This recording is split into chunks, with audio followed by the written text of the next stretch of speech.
રાજકોટ જિલ્લાના જેતપુરના નવાગઢમાં 5 વર્ષની બાળકી સાથે દુષ્કર્મ, પાડોશી દગાએ દીકરીને પીંખી નાખી। ગુજરાતમાં સતત ક્રાઇમના કેસોમાં સતત વધારો થઈ રહ્યો છે, તેમાં પણ ખાસ કરીને મહિલાઓ પર દુષ્કર્મ થવાના કેસોમાં ગુજરાતમાં સતત વધારો થયો છે। ફરીવાર એવો જ બનાવ જેતપુરમાં સામે આવ્યો છે। જેતપુર શહેરના નવાગઢ વિસ્તારમાં 5 વર્ષની બાળકી સાથે દુષ્કર્મની ચોંકાવનારી ઘટના સામે આવી છે।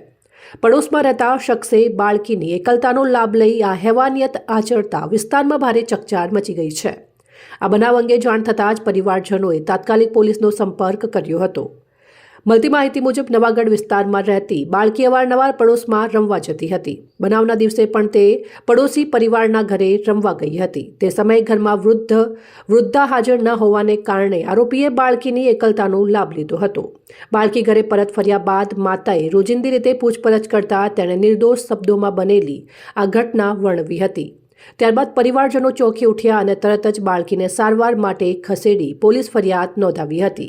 દુર્ભાગ્યપૂર્ણ ઘટનાઓ અટકાવી શકાય, પોક્સો એક્ટ તથા સંબંધિત કલમો હેઠળ ગુનો નોંધી ઝડપભેર કાર્યવાહી હાથ ધરી હતી। પોલીસે આરોપી જીતેન્દ્ર દેવજીભાઈ ભોજાણી ઉંમર 42 વર્ષની ગણતરીના કલાકોમાં જ ધરપકડ કરી હતી અને વધુ તપાસ શરૂ કરી છે।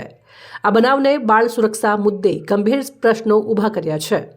નિષ્ણાંતોનું માનવું છે કે માતા પિતાએ બાળકો સાથે ખુલ્લી વાતચીત રાખવી અને સાવચેતી રાખવી જરૂરી છે, જેથી આવી દુર્ભાગ્યપૂર્ણ ઘટનાઓ અટકાવી શકાય।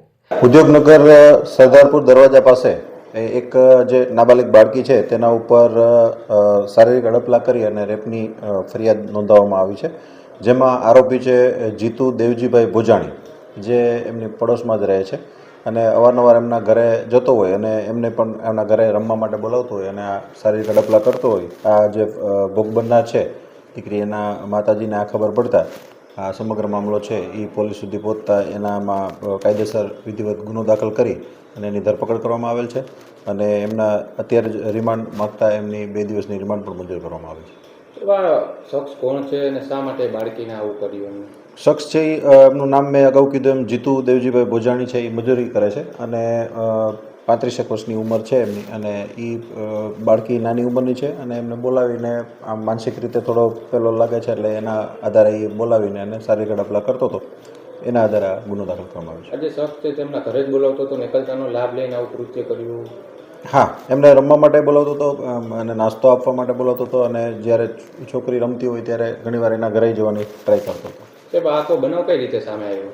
એ છોકરીની જે માતાજી છે એમને ખ્યાલ આવતા એણે છોકરીને પૂછ્યું કે આમાં આ રીતના શું આ ભાઈ તને ઓલું કરે છે? તો છોકરીએ કીધું કે મારા કપડાં કાઢી અને મને શારીરિક અડપલા કરે છે, એટલે એના આધારે આખો સમગ્ર મામલો બહાર આવતા એમણે પોલીસને જાણ કરતા પોલીસે વિધિવત ગુનો દાખલ કરેલ છે। આરોપીનું શું સ્ટેટસ છે?